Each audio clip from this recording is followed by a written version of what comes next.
Hello everyone! In honor of National Fairytale Day, I want to share an exhibit that the library is doing on versions of Cinderella. So this exhibit is going to run from February 17th through the 28th. So right after our Valentine's exhibit and right before our St. Patrick's Day exhibit. There are 90 books to explore, and while some of them are available at the library right now, some of them will also be available through interlibrary loans. So first we're going to have our books for our older audiences, think teens into adults. So these are our novel retellings, pun intended. We have Ella Enchanted, which is a classic. Disney made a movie of it a few years back. There's flipped version, which is Confessions of an Ugly Stepsister, where we hear from the perspective of one of the stepsisters. That was also made into a movie a few years back, but that's more geared towards adults. We have Just Ella, which is a continuation of the original story and kind of plays into the whole idea of how she didn't rely on magic to get to the ball. Then we have The Prince and the Dressmaker. That's a relatively recent graphic novel retelling.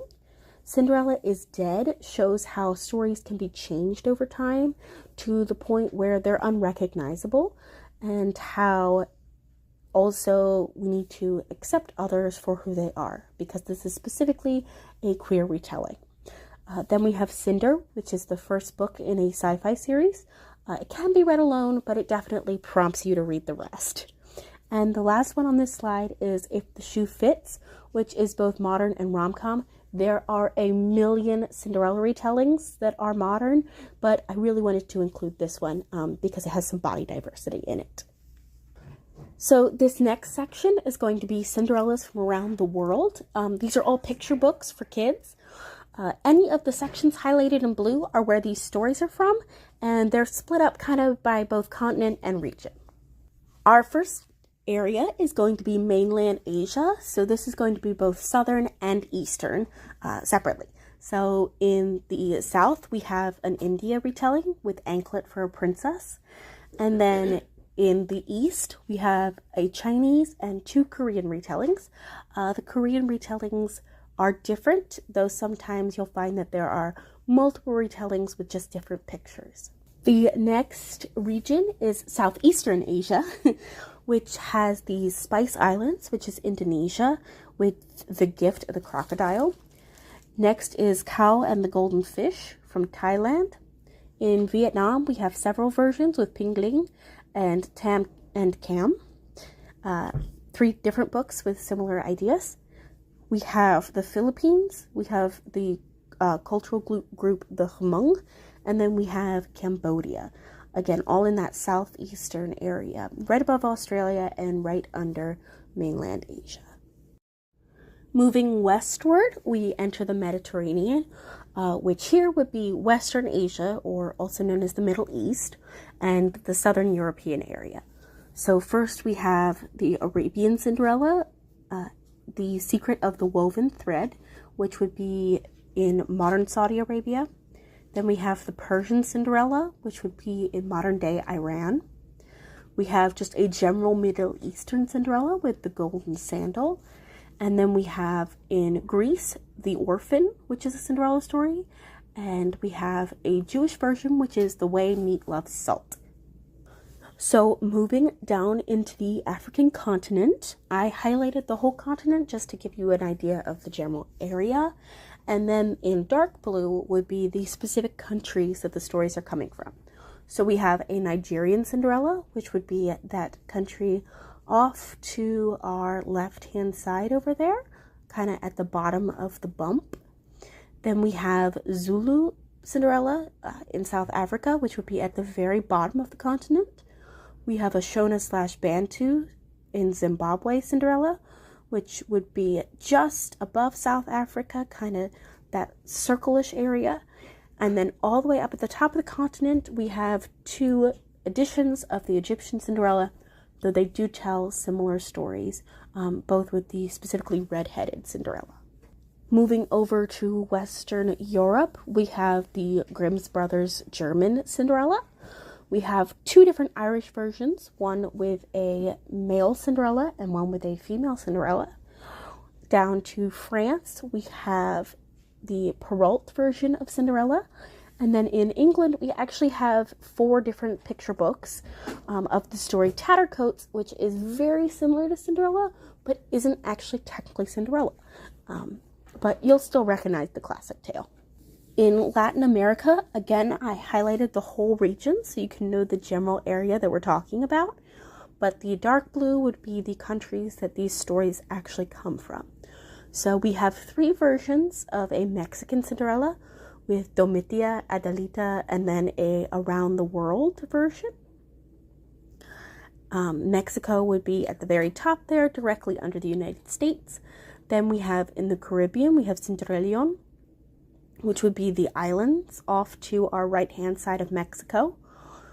Also in those islands is Cuba, with another Cinderella story. And then down on to mainland South America is Peru, which is the princess in our bottom corner.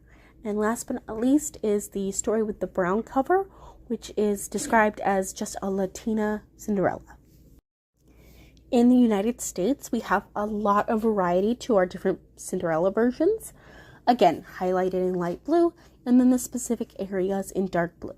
So starting up in the top north corner, we have Alaska with the Salmon Princess. Then down the United States to the New Mexico area, we have the Spanish American Little Gold Star, which is specific to the region. Then we have a Cajun or Louisiana Cinderella again, also of French origins, much like the Caribbean. We have Gospel Cinderella, who's both Southern and Black. We have Isabella, a Puerto Rican Cinderella. And in the Appalachian Mountains, which would be mountains in the eastern United States coming down the side, we have Smoky Mountain Rose. The last around the world section that I wanted to do was to highlight specifically the native cultures of the North American continent. In the Arctic, with the Inuits, previously known as Eskimos, we have Naya. In Hawaii, we have another Cinderella story. The Zuni culture has the Turkey Girl. They are a Native American group in the Pueblos of the United States. We have the Rough-Faced Girl, which is an Algonquin, Native Canadian Cinderella. And last but not least, we have Soot Face, which is an Ojibwa, Native American in the United States. So the last section is a bit more fun. We still have picture books, but these are twisted, fractured, and retold versions. So our first fun section, we have animals. We have a Step Into Reading version of Doggerella. Next we have The Dog and Her Cinderella. Then we have Sooty Paws, Cinderella Penguin, Cinderelephant, Cinderella with Dogs, Ruffarella, Cinders, Cinderella and the Mouse Called Fred, and Cinderella's Rat. The next slide that we have is reinterpreted. So these are just different versions from what we're used to. So we have a 1920s version with Ella's Big Chance. We have Cinderella's Skeleton, a fun Halloween version. Cinderella Toot, great for getting boys involved. Twinderella, which helps kids learn about fractions, and if you have 2 adorable princesses in your life. Cinderella, a fashionable fairy tale. Bigfoot Cinderella, which kind of changes the whole tiny feet narrative. Cinderella, the Untold Story, that teaches us about perspective, because first we can read about Cinderella's version of events, and then we can read about the step family, who has a very different idea of what happened. And the last one on this slide is Seriously, Cinderella is So Annoying, which again is about perspective, but we don't hear Cinderella's side, just her step families. Next, we have more American retellings like sci-fi, western, and gents. So we have Bubba the Cowboy Prince. We have Cindy Ellen. We have Joe Cinders, Prince Cinders, Interstellar Cinderella, Cinderstella, Cinderella and the Incredible Techno Slippers, and Cinderfella. So all of these books, we have some westerns, we have several with a male protagonist, And we also have some more sci-fi, exploring her own individuality Cinderellas. Our last slide is going to be modern twists. So we have Sierra, which is a specifically feminist retelling with a Black protagonist. We have Ellie and the Smelly Sneaker, a riches to rags story. Cinderella and her beautiful stepsisters, which kind of gives a different take on what we've always heard, which is ugly, horrible, mean stepsisters. We have Very Little Cinderella, which I am very excited to pick up myself because a little toddler and her fairy godmother babysitter tell the story of Cinderella. We have Cinderella, who falls for a basketball star instead of a prince. We have Cinderella, who takes the country girl and puts her in the big city. We have Cinderella and the Furry Slippers, which is as fun as it sounds. And then we have Cinder Edna, who is the neighbor to Cinderella and whose love life might go a little bit better than the proper princess next door. So some of these books, as I said before, are available at the library this upcoming month. And I encourage you, we all at the library encourage you to come in and take a look and read them and enjoy them with your kids for Tell a Fairy Tale Day. We hope you enjoy. Have a good day.